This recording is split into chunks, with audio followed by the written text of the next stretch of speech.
Almost 3.5 years ago, the Minister for Agriculture, Food and the Marine made an announcement that vessels over 18 metres would no longer be able to trawl within the 6-mile limit.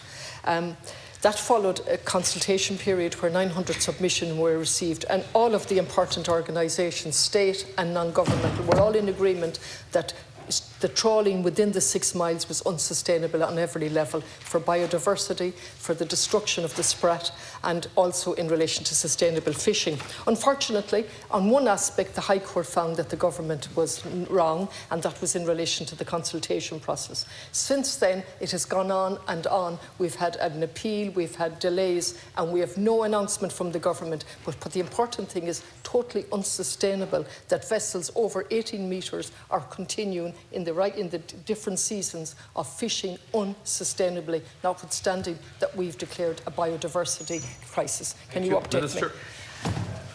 Connolly for raising the issue, and I will give her this commitment that will ensure the Minister for Agriculture, that the Minister for Agriculture responds directly to you on it. I know it was a matter of a legal case in relation to how the public consultation was conducted.